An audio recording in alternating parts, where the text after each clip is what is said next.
Welcome back to Africa 24 English. It is always a pleasure to have you with us.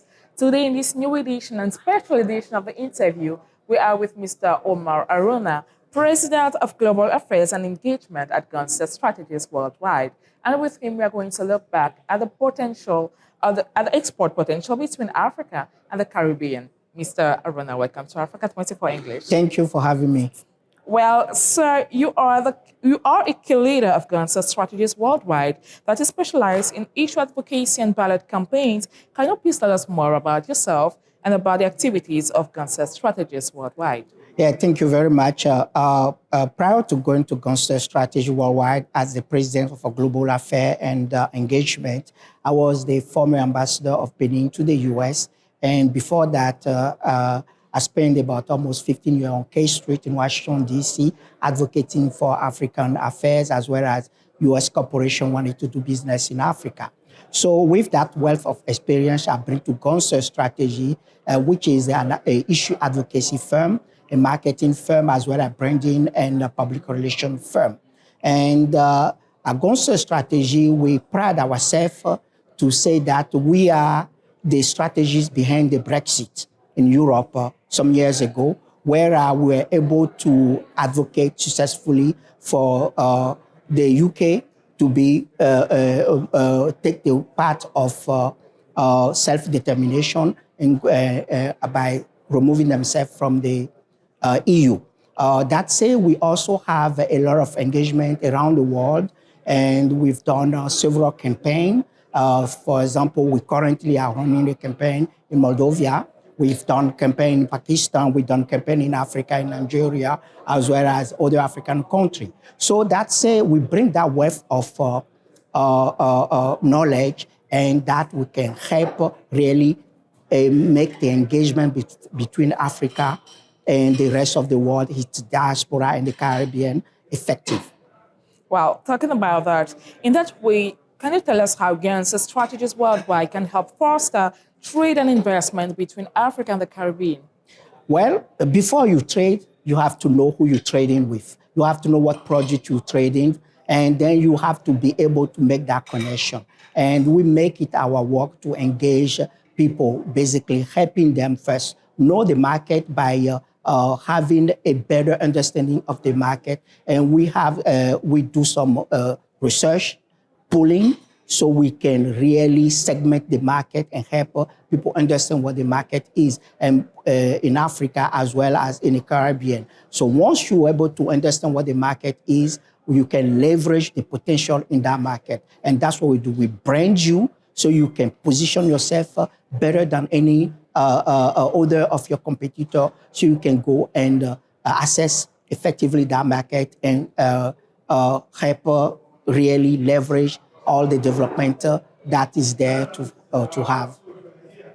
Talking about the potential, the 31st annual meetings of Afreximbank and the 3rd Africa Caribbean Trade and Investment Forum are held under the overall theme, Taking Our Destiny in Hand, Economic Prosperity on the Platform of Global Africa.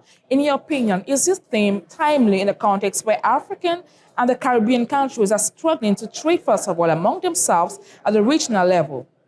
I think it's timely, and I'm pretty sure some of your guests may have said that it is important that we trade among ourselves, but also with others people. And it's timely to the fact that right now we are in Africa. We need the knowledge, especially when we talk about tourism.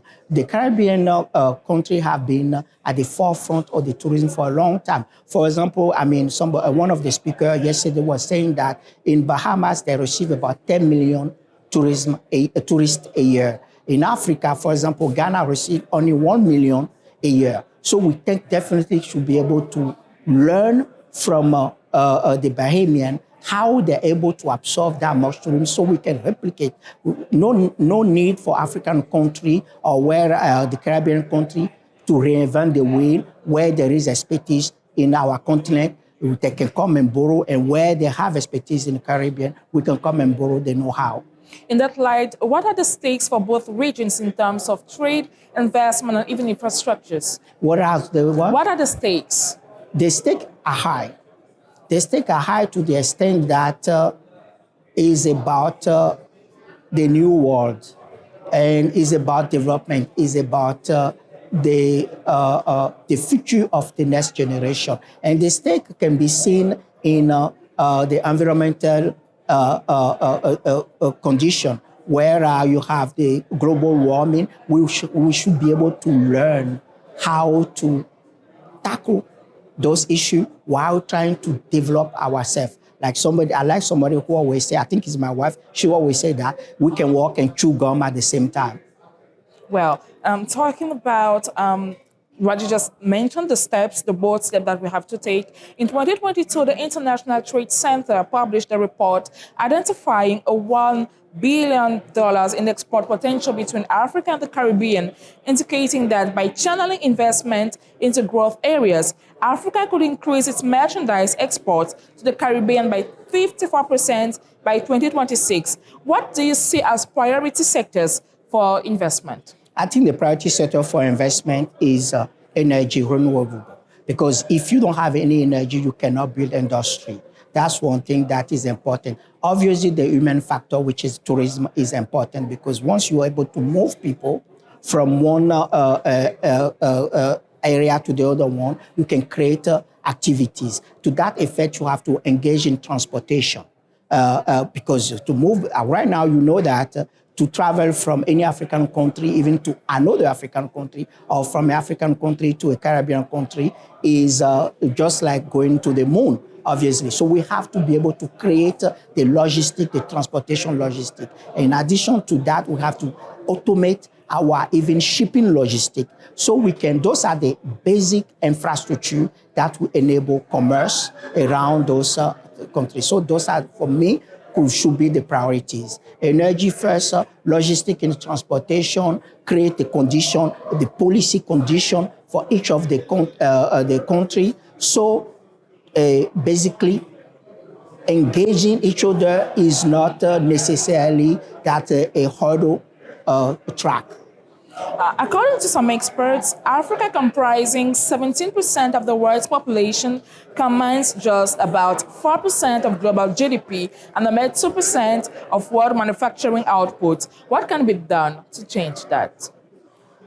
Well, we need to industrialize in Africa and the Caribbean, and we definitely need to start producing. As you can tell, we trade a lot, but we don't produce locally. We don't add value to our raw material, and we need effectively to do that. If I have an experience when during the campaign for the Brexit, for example, one of the things that were really determining factor for the British to want to come out from the UK, from the EU, is that they realize that some of the produce that they can really effectively add value to were not permitted due to the regulation to do that because other countries. So we need to be able to use what we have, add value to it, because that's how we increase our share of the market. I'm so happy to hear that from you. Thank you very much, Mr. Arouna, for answering Africa 24's English questions. Thank you very much. I hope to see you soon. Definitely. Thank you. Thank you very much for watching this program, but stay tuned to Africa 24 English.